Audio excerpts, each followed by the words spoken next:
ஆன்மீக சொந்தங்கள் அனைவருக்கும் அன்பான மாலை வணக்கம். நம்மளுடைய சேனலை தொடர்ந்து நிறைய சுவாரஸ்யமான ஆன்மீகம் சார்ந்த தகவல்களை தான் பார்த்துட்டு வந்துட்டு இருக்கோம். அந்த வரிசையில் இன்னைக்கு என்ன நீங்கள் பார்க்க போகிறீங்க அப்படின்னா, அக்டோபர் மாதம் 18ஆம் தேதிக்கு பிறகு ஏற்படக்கூடிய அற்புதமான மாற்றங்கள் என்னென்ன அப்படின்றத பற்றி தான் தெரிஞ்சுக்க போகிறோம். அக்டோபர் 18க்கு அப்புறமா ஏற்படக்கூடிய மிக முக்கியமான கிரக பயிற்சி அப்படின்னா, நவகிரகங்களின் தலைவன் சொல்லக்கூடிய சூரியனுடைய பயிற்சி தான். இந்த சூரிய பகவான் பார்த்தீங்கன்னா ஒரு எல்லா கிரகத்துக்குமே தலைவனாக இருக்கக்கூடியவர். அதனால் இவர் பயிற்சி ஆகிறார் அப்படின்னா இவருடைய தாக்கம் 12 ராசிகளுக்குமே வந்து இருக்கும். ஸோ அப்படி பார்க்கையில் அடுத்தடுத்து இன்னும் சுக்கிரனுடைய மாற்றம் இருக்குது, செவ்வாய் பகவானுடைய மாற்றங்கள் இருக்குது. இது எல்லாமே உங்களுடைய வாழ்க்கையில் மிகப்பெரிய தாக்கத்தை தான் ஏற்படுத்தி கொடுக்க இருக்குது. அதெல்லாம் என்னென்ன வகைகளில் வந்து கிடைக்க போகுது அப்படின்றத நம்ம தொடர்ந்து பார்த்து தெரிஞ்சுக்கலாம். வீடியோக்குள்ளே போகிறதுக்கு முன்னாடி நீங்கள் இன்னும் நம்ம சேனலை சப்ஸ்கிரைப் பண்ணாமல் இருக்கீங்க அப்படின்னா மறக்காமல் சேனலை சப்ஸ்கிரைப் பண்ணிக்கோங்க. கூடவே பக்கத்தில் இருக்கிற பெல் சிம்பிளையும் கிளிக் பண்ணிக்கோங்க. அப்போ தான் நாங்கள் போடக்கூடிய வீடியோக்கள் எல்லாமே உங்களுக்கு நோட்டிஃபிகேஷனை உடனுக்குடன் வந்தடையும். நீங்களும் பார்த்து பயன்பெறலாம். வாங்க வீடியோக்குள்ளே போகலாம். ராசி மண்டலத்தில் 11ஆவதாக இருக்கக்கூடிய கும்பராசி நேயர்களே, உங்களுக்கு பார்த்தீங்கன்னா ரொம்ப அற்புதமான ஒரு கிரக மாற்றமாக தான் இந்த அக்டோபர் 18க்கு அப்புறமா நிகழ இருக்குது. எப்போதுமே எல்லாருடைய கவனத்தையும் ஈர்க்கக்கூடிய வகையில் வந்து கும்பராசிக்காரங்க வந்து செயல்படுவாங்க. அது மட்டும் இல்லாமல் இவங்க அதிகமாக அறிவாற்றல் நிறைந்தவர்களாக தான் இருப்பாங்க. அது மட்டும் இல்லாமல் ஆன்மீக ரீதியாக நிறைய ஈடுபாடு பெற்றிருக்கக்கூடியவர்களில் இவங்களும் ஒருத்தங்க அப்படின்னு சொல்லலாம். இதெல்லாமே பார்த்திங்கன்னா அவங்களுடைய இயல்பான ஒரு குணாதிசயங்கள் தான். இதில் 100க்கு ஒரு 90% கும்பராசிக்காரங்க இப்படி தான் இருப்பாங்க. ஒரு சிலர் வந்து வேறுபட்டு இருக்கலாம். அது அவங்களுடைய லக்கணம், நட்சத்திரம், தசாபுத்திகளை பொறுத்தவங்க வந்து மாறி இருக்கலாமே தவிர மற்றபடி எல்லாருமே பார்த்திங்கன்னா இந்த குணாதிசயங்களோட தான் இருப்பாங்க. அது மட்டும் கிடையாதுங்க. எப்போதுமே ஒரு குறுகிய காலத்தில் நிறைய விஷயங்களை வந்து செய்து முடிக்கணும், அதாவது கொஞ்சம் டைம் இருந்தாலுமே நம்மளால் எல்லாத்தையும் செஞ்சு முடிச்சிட முடியும் அப்படின்றதுல ரொம்ப கான்ஃபிடெண்ட்டாக இருக்கக்கூடியவங்க தான் கும்பராசிக்காரங்க. உங்களுக்கு அக்டோபர் 18க்கு அப்புறமா எப்படி இருக்குது அப்படின்றத நம்ம பார்த்துடலாம் வாங்க. அக்டோபர் மாதத்தை பொறுத்த வரைக்கும் இந்த மாதம் உங்களுடைய ராசிக்கு சனி பகவான் ராசியிலே தான் அமர்ந்திருக்கிறாரு. அவர் ராசியில் தான் அமர்ந்திருந்தாலுமே கூட இப்போ குருவுடைய பார்வையை வந்து பெறாரு. ஸோ சனிக்கு குருவுடைய பார்வை கிடைக்குது அப்படிங்கிறது கண்டிப்பாக வந்து ரொம்ப நல்லது தான்.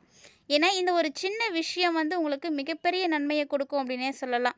இவ்வளோ நாளாக கஷ்டப்பட்டுட்டு இருக்கீங்க. ஏன்னா கும்பராசிக்காரங்களுக்கு பாதச்சனியானது நடந்துட்டு இருக்கு. இதனாலேயே பார்த்தீங்கன்னா பெரிய பிரச்சனைகளெல்லாம் நீங்கள் பார்த்துட்டு இருப்பீங்க. குறிப்பாக கண்டிப்பாக எல்லாருக்குமே பணப்பிரச்சனை இருக்கும். இருந்தாலும் இதையெல்லாம் தாண்டி நீங்கள் முன்னேற்றம் அடைய போகிறீங்களா அப்படின்னா கண்டிப்பாக அக்டோபர்லேருந்து உங்களுக்கு மாற்றங்கள் உறுதியாக கிடைக்க போகுது அப்படின்னே சொல்லலாம்.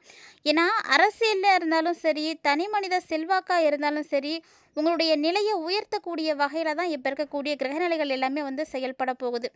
இதனால் பார்த்தீங்கன்னா நீங்கள் எதை செய்கிறதா இருந்தாலுமே வந்து எதை செஞ்சாலுமே வந்து சரியாக தான் இருக்கும் அப்படின்னு நீங்கள் நினச்சிக்கிட்டு செய்வீங்க பார்த்தீங்களா? அப்படி நினச்சி செய்யக்கூடிய விஷயங்கள் சரியாகவே வந்து செய்து முடிக்க முடியும்.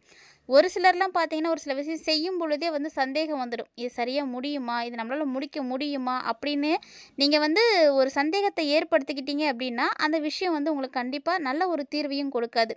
ஸோ கும்பராசிக்காரங்க எதை செய்கிறீங்களோ அதை வந்து கான்ஃபிடென்ட்டோடு வந்து செய்யுங்க. நம்மளால் முடியும், முடிச்சிட முடியும், நல்ல ரிசல்ட்டு தான் நமக்கு கிடைக்கும் அப்படின்ற ஒரு தன்னம்பிக்கையோடு அந்த விஷயத்தை செய்யுங்க. சந்தேகப்பட்டு எந்த ஒரு விஷயத்தையும் வந்து செய்யாதீங்க. ஏன்னா அது உங்களுக்கு வந்து சரியான ஒரு அமைப்பை வந்து கொடுக்காது. அது மட்டும் இல்லாமல் ஜென்ம ராகு வந்து உங்களுடைய உடல் ஆரோக்கியத்தையும் சரி, மன ஆரோக்கியத்தையும் சரி கண்டிப்பாக பாதிப்படைய தான் செய்வாங்க. இருந்தாலுமே கூட நீங்கள் கவலைப்பட தேவையில்லை. ஏன்னா குரு உங்களுக்கு வந்து நல்ல ஒரு பார்வையை தான் வந்து கொடுக்குறாரு. குருவுடைய பார்வையை பற்றி உங்கள் எல்லாருக்குமே தெரியும். ஏன்னா குருவுடைய பார்வைக்காக தான் பலருமே வந்து காத்துட்ருக்காங்க அப்படின்னே சொல்லணும். குரு பார்க்க கோடி நன்மை அப்படின்னு சும்மாலாம் சொல்ல கிடையாதுங்க. ஏன்னா அந்த அளவுக்கு ரொம்ப சக்தி வாய்ந்தது தான் இவருடைய பார்வை. குரு வந்து ஒரு சுப கிரகம். இவருடைய பார்வை பெறதுனால உங்களுக்கு சனி பகவானுடைய தாக்கமோ ராகு பகவானுடைய தாக்கமோ வந்து குறையத்தான் ஆரம்பிக்கும். உங்களுக்கு வந்து பெருசாக பாதிப்பெலாம் எதுவும் கொடுக்காது. அது மட்டும் இல்லாமல் 8ஆம் தேதிக்கு அப்புறமா குரு தான் அதிசார பயிற்சியை வந்து ஏற்படுத்திட்டாரு. ஸோ இப்போ உங்களுக்கு வந்து குரு அதிசார பயிற்சியில் தான் வந்து இருந்துட்டு இருக்காரு. அதனால் பார்த்தீங்கன்னா அரசியல் சம்பந்தமான ராஜதந்திரங்களை எல்லாம் நீங்கள் மற்றவங்களுக்கு வந்து கற்றுக் கொடுப்பீங்க. மேலும் அவங்க அதை பயன்படுத்தி அவங்கள வந்து மேம்படுத்திக்கிட்டு உங்களை வந்து மறந்துடுவாங்க. ஸோ நீங்கள் வந்து எல்லாருக்கும் நல்லது தான் வந்து செய்கிறீங்க. ஆனாலுமே உங்ககிட்ட இருந்த நல்லதை வாங்கிக்கிட்டு மற்றவங்க யாருமே உங்களை வந்து நினச்சி பார்க்குறதே கிடையாது. இதுதான் வந்து உண்மையான ஒரு விஷயம். ஸோ கும்பராசிக்காரங்களில் பொதுவாகவே பார்த்தீங்கன்னா இந்த ஒரு விஷயந்தான் அவங்களுடைய வாழ்க்கையில் நடந்துட்டு இருக்குது அப்படின்னே சொல்லலாம். இது கும்பராசிக்காரங்களுக்கு குடும்ப பாரம் அப்படிங்கிறது எப்போதுமே பெருசாக தான் இருக்குங்க. ஆனாலுமே கூட அந்த இது எல்லாத்தையுமே நீங்கள் சுமக்கணும் அப்படின்ற ஒரு கட்டாயம் கண்டிப்பாக உங்களுக்கு எப்போதும் வராது. அதே நேரம் கலைத்துறையில் இருக்கக்கூடியவர்களுக்கெல்லாம் எப்படி இருக்குது, கும்பராசிக்காரங்களே ரொம்ப ரொம்ப ரொம்ப நல்லா இருக்குங்க. நல்ல வருமானம் கிடைக்கும். நிறைய வாய்ப்புகள் கிடைக்கும். திருவிழா, பொது நிகழ்ச்சிகள்லாம் நீங்க அதிகமா கலந்துக்கிட்டு, உங்களுடைய பெர்ஃபார்மன்ஸ குடுக்கும் பொழுது நிறைய வருமானம் கிடைக்கும். ஸோ கலைத்துறை அப்படின்னு எடுத்துக்கும் பொழுது எல்லாமே தான். இயல், இசை, நாடகம், எழுத்து இப்படி எல்லாமே வந்து அதில அடங்கிடும். ஸோ நீங்க எந்த துறையில இருந்தாலுமே உங்களுக்கான வாய்ப்புகள் நிறைய வரும். அத நீங்க பயன்படுத்திக்கிட்டீங்க அப்படின்னாவே போதும். வருமானம் நிறைய வரும். வருமானம் ஒரு பங்கு உங்களுக்கு இருக்குது அப்படின்னா, ஆனா கூடவே பார்த்தீங்கன்னா கட்டாயம் செலவும் இருக்குது. அதனால உங்களுக்கு வர்றது வந்து தெரியவே தெரியாது. நீங்க வந்து சம்பாரிச்சுட்டே தான் இருக்கீங்க. ஆனா, அது வந்து 2, 3 அப்படின்ற மடங்குல வந்து செலவுகளாகிட்டு இருக்கும் பொழுது, உங்களுக்கு வரக்கூடிய வருமானத்தினுடைய அளவு எவ்வளவு வந்தாலுமே பத்தல, கம்மியா தான் வருது அப்படின்ற மாரியான ஒரு அ இமேஜ் வந்து கிரியேட் ஆயிடுச்சு. அத வந்து நீங்க வந்து மாத்திக்கோங்க. அதனால என்ன பண்றீங்கன்னா, செலவெல்லாம் குறைங்க. செலவெல்லாம் நீங்க குறைச்சீங்க அப்படின்னா தான் உங்களுக்கு சிரமம் எதுவும் இருக்காது.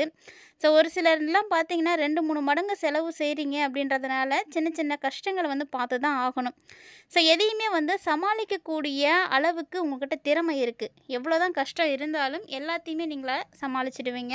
அந்த ஒரு இயல்பும் கும்பராசிக்காரங்கள்ட்ட வந்து இருக்கக்கூடியது தாங்க. இதெல்லாம் வந்து காமனா அவங்ககிட்ட இருக்கக்கூடிய ஒரு சிறப்பான குணாதிசயங்கள் தான். எவ்வளோ பிரச்சனை இருந்தாலுமே அத அவ்வளோ சீக்கிரம் வெளிக்காட்டிக்கவே மாட்டீங்க. ஏதாவது ஒண்ணு பண்ணி அத வந்து கிளியர் பண்ணக்கூடிய அளவுக்கு திறமை உங்கள்ட்ட இருக்கு. அதேபோல இந்த காலகட்டங்கள்ல லாபஸ்தானத்துல சந்திரன் வேற வந்து அமரப் போறாரு. சந்திரன் வந்து அமரக்கூடிய நேரத்துல குருவுடைய பார்வை அங்க வந்து கிடைக்குது அப்படின்றதுனால, தொழில் செய்யக்கூடியவங்க, உத்தியோகத்துல இருக்கக்கூடியவங்க எல்லாருக்குமே பணப்புழக்கம் அப்படின்றது நிறையவே இருக்கும். அதாவது பணப்புழக்கம் அப்படின்றதுனால நிறைய ஆதாயம் வந்து கிடைக்கும். ஸோ உங்களுக்கு இதில வந்து ரொம்ப பெனிஃபிட் தான் கிடைக்குமே தவிர, பாதிப்பு அப்படின்லாம் ஒண்ணுமே கிடையாதுங்க. நீங்க கவலைப்படாதீங்க. அதேபோல இந்த அக்டோபருடைய இறுதியில பார்த்தீங்கன்னா, உங்களுக்கு செலவு அப்படின்றது அதிகமா வரும். அந்த செலவ வந்து நீங்க குறைக்கணும் அப்படின்ற பட்சத்தில, அந்த செலவ நீங்க செஞ்சு தான் ஆகணும் அப்படின்ற கட்டாயத்தில இருக்கும் பொழுது, உங்களுடைய இருப்பானது குறைய ஆரம்பிக்கும். அத்தியாவசியமான செலவுகள மட்டும் நீங்க செய்யுங்க. அனாவசியமான செலவுகள முடிஞ்ச அளவுக்கு வந்து தவிர்க்க பாருங்க. எல்லாத்தையுமே நீங்க தவிர்த்துடுங்க. தவிர்த்துட்டு உங்களுக்கு எது தேவையோ அத மட்டும் நீங்க செய்யுங்க. இனியாவது கும்பராசிக்காரங்க இந்த ஒரு விஷயத்த வந்து புரிஞ்சுக்கிட்டு நடந்துக்கோங்க. உங்களுக்கு பாக்கியஸ்தானத்துல தொழில் ஸ்தானாதிபதி செவ்வாயும், அஷ்டமாதிபதி புதனும் வந்து சேர்ந்து இருக்கக்கூடிய ஒரு நேரம். இந்த அக்டோபருடைய இறுதியில வந்து இது ஒரு நிகழ்வானது ஏற்படும். ஸோ இப்போ தான் உங்களுடைய தனித்திறமைய வந்து நீங்க வந்து சரியா யூஸ் பண்ணிக்கணும். உங்களுக்கு ஒவ்வொருத்தருக்குமே தனித்திறமை அப்படின்றது இருக்கும். அத ஒரு சிலர் பயன்படுத்தாம இருக்கிறதுனால தான் அவங்களுக்கு வேலை இல்ல, சரியான வருமானம் இல்ல அப்படின்றத தவிர, மத்தபடி உங்களுக்கு எந்த தொந்தரவுமே வந்து இருக்கவே இருக்காது. ஆனா, நீங்க சரியான திறமைய வந்து பயன்படுத்திக்கோங்க, சரி செய்துக்கோங்க. எதையுமே வந்து எடுத்தோம், கவிழ்த்தோம் அப்படின்னு செய்யாதீங்க. ஒரு செயல செய்யறீங்க அப்படின்னா, கும்பராசிக்காரங்களே ரொம்ப ரொம்ப நீங்க யோசிக்கணும். சிந்தித்து செயல்படுங்க. சரியா வந்து யோசனைகள வந்து செலுத்துங்க. சரியா நீங்க முன் யோசனையோட செயல்பட்டீங்கன்னா மட்டும் தான் உங்களுக்கு வெற்றி கிடைக்கும். அன்றாடம் பார்த்தீங்கன்னா, ஒவ்வொரு விதமான விஷயங்களையுமே நீங்க செய்யறது உங்களுக்கு நல்ல ஒரு மாற்றங்கள கொடுக்கும். அதுலயும் கும்பராசிக்காரங்களுக்கு இந்த அக்டோபர் மாதம் 18ஆம் தேதிக்கு அப்புறம், அன்னன்னைக்கே அழியக்கூடிய பொருட்கள விற்பனை செய்யக்கூடியவங்க இருப்பாங்க பார்த்தீங்களா? நீங்க என்ன பண்றீங்கன்னா, அதிகமான முதலீடுகள் போட்டு எதையும் செய்யாதீங்க. ஏன்னா, அது அன்னைக்கே அழியக்கூடிய பொருள். திரும்ப வந்து நம்மளால அத ரீயூஸ் பண்ணவே முடியாது அப்படிங்கும் பொழுது, அந்த தொழில் செய்யக்கூடியவங்கலாம் அளவா முதலீடு போட்டுக்கோங்க. அதனால நீங்க அதிகமா முதலீடுகள தவிர்த்துட்டு, குறைவா லாபம் கிடைச்சாலும் பரவால்ல, நம்மளுடைய முதலீடு வந்து வீணா போகக்கூடாது அப்படின்றத வந்து நீங்க யோசிச்சு, அத வந்து குறைச்சிக்கோங்க. அதுதான் உங்களுக்கு நல்லதும் கூட. ஸோ கிட்டத்தட்ட பார்த்தீங்கன்னா, கும்பராசிக்காரங்களுக்கு வரக்கூடிய அக்டோபர் இறுதியிலலாம் நல்ல மாற்றங்கள் கிடைக்கப் போகுது. நல்ல வாய்ப்புகள் எல்லாம் வருதுன்னா பயன்படுத்துங்க. உங்களுடைய திறமைகள நீங்க வெளிக்கொண்டு வாங்க. அப்பதான் நீங்களும் ஒரு பொசிஷனுக்கு வர முடியும். ஸோ இந்த டைம்ல முடிஞ்ச அளவுக்கு செலவுகள கட்டுப்படுத்துனீங்க அப்படின்னாலே போதும். நிறைய விஷயங்கள் உங்களால சாதிக்க முடியும். ஸோ இந்த பதிவுல நீங்க நிறைய விஷயங்கள தெளிவா பார்த்துருப்பீங்கன்னு நினைக்கிறேன். இருந்தாலுமே கூட கிரகத்தினுடைய மாற்றங்கள் அப்படின்றது எல்லாருக்குமே வந்து சரியா இருக்காது. ஸோ நட்சத்திர ரீதியாகவும், லக்கண ரீதியாகவும் நீங்க பார்க்கும் பொழுது நிறைய விஷயங்கள் உங்களுக்கு மாறுபாடு அடையலாம். ஆனா, காமனா கும்பராசிக்காரங்களுக்கு இது எல்லாமே வந்து நடக்கிறதுக்கு வாய்ப்பு இருக்கு. இந்த காலகட்டங்கள்ல உங்களுக்கு பாதிப்புகள் அப்படின்றது நிகழாம இருக்கிறதுக்கு எளிமையா என்ன வழிபாடுகள் செய்யலாம்? என்ன பரிகாரம் செய்யலாம்? அப்படின்றத பார்த்துடலாம். அதையும் நீங்க மிஸ் பண்ணாம செய்து பாருங்க. கண்டிப்பா உங்களுக்கு நல்லது நடக்கும். ஞாயித்துக்கிழமையில ராகு கால நேரத்துல, அதாவது பைரவருக்கு 3 நல்லெண்ணெய் தீபமிட்டு நீங்க வழிபாடுகள் செய்யுங்க. பிரசாதமா நீங்க தயிர் சாதம் வந்து வைக்கலாம். இது மாரி வச்சு நீங்க வேண்டிட்டு வரும்பொழுது, உங்களுக்கு சகல காரியங்கள்லயுமே வெற்றிகள் கிடைக்கும். கண்டிப்பா ட்ரை பண்ணுங்க.